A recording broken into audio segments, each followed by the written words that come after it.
ਬਾਬਾ ਜੀ ਹਾਂਜੀ ਵੰਡ 1947 ਤੋਂ ਪਹਿਲਾਂ ਹਾਂਜੀ ਤੁਹਾਡੇ ਵਾਲ ਸਾਹਿਬ ਜਿਹੜੇ ਜਦੋਂ ਮੁਸਲਮਾਨ ਨਹੀਂ ਹੋਏ ਹਾਂਜੀ ਉਸ ਤੋਂ ਪਹਿਲਾਂ ਉਹਨਾਂ ਦਾ ਨਾਂ ਕੀ ਸੀ? ਮੋਹਰ ਸਿੰਘ। ਮੋਹਰ ਸਿੰਘ ਦੇ ਦੂਸਰੇ ਭਰਾ ਹੈ ਸਨ ਹੋਰ? ਮੋਹਰ ਸਿੰਘ ਸਭ ਵੱਡਾ ਸੀ, ਉਹਦਾ ਨਾਂ ਸੀ ਫੌਜਾ ਸਿੰਘ। ਅੱਛਾ, ਜਿਹੜਾ ਇਹ ਤੋਂ ਛੋਟਾ ਸੀ ਉਹਦਾ ਨਾਂ ਸੀ ਊਧਮ ਸਿੰਘ।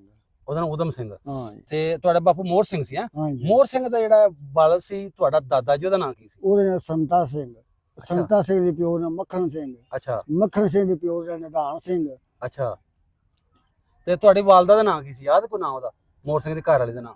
ਸਾਡੇ ਵਾਲਦਾ ਦਾ ਪਹਿਲਾ ਨਾਂ ਜਿਹੜਾ ਸੀ ਉਹ ਸੀ ਕੇਸਰ ਕੌਰ। ਅੱਛਾ, ਕੇਸਰ ਕੌਰ ਸੀ ਨਾਂ। ਤੇ ਬਾਅਦ ਚ ਮੁਸਲਮਾਨਾਂ ਦਾ ਨਾਂ ਸੀ ਦਿਲਕਰ ਸ਼ਾਇਦ। ਦਿਲਕਰ ਸ਼ਾਇਦ।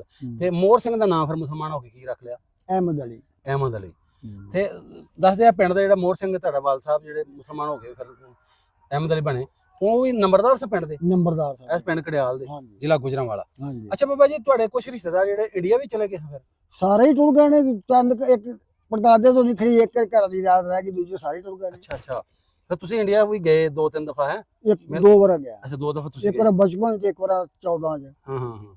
14 ਸਗੋਂ ਆਪਣਿਆਂ ਦੇ ਕਰਨੀ, ਆਪਣ ਸਕਿਆ ਨਾਨਕਿਆਂ ਦੇ ਹੋ ਕੇ ਪਿੱਛਾ ਪਰਤਾ ਉੱਥੇ ਵੀਜ਼ੇ ਜਾਣ ਲੱਗ ਗਿਆ। ਐਂਡ ਕਰਤਾ ਸੀ ਫਿਰੋਜ਼ਪੁਰ ਤੋਂ।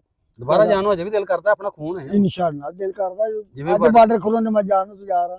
ਅੱਛਾ ਅੱਛਾ, ਸਹੀ ਹੋ ਗਿਆ। ਲਓ ਜੀ, ਬਾਬਾ ਜੀ ਦਾ ਪੂਰਾ ਇੰਟਰਵਿਊ ਤੁਸੀਂ ਵੇਖਣਾ ਮੇਰਾ ਪਿੰਡ ਮੇਰਾ ਪੰਜਾਬ ਫੇਸਬੁੱਕ ਪੇਜ YouTube ਤੇ ਪਿਆ ਹੋਇਆ, ਜਾ ਕੇ ਮੁਕੰਮਲ ਤੁਸੀਂ। ਬਾਬਾ ਜੀ 2 ਦਫਾ ਇੰਡੀਆ ਗਏ, ਫਿਰ ਉਹ ਉੱਥੇ ਇਹਨਾਂ ਦੇ ਜਿਹੜੇ ਮਾਮੇ ਆਪਣੇ ਸਕੇ ਖੂਨ ਜਿਹੜੇ ਉਧਰ ਗਏ ਸਨ, ਇਹਨਾਂ ਦੇ ਨਾਨਕੇ ਕਿਉਂਕਿ ਉਧਰ ਸਨ।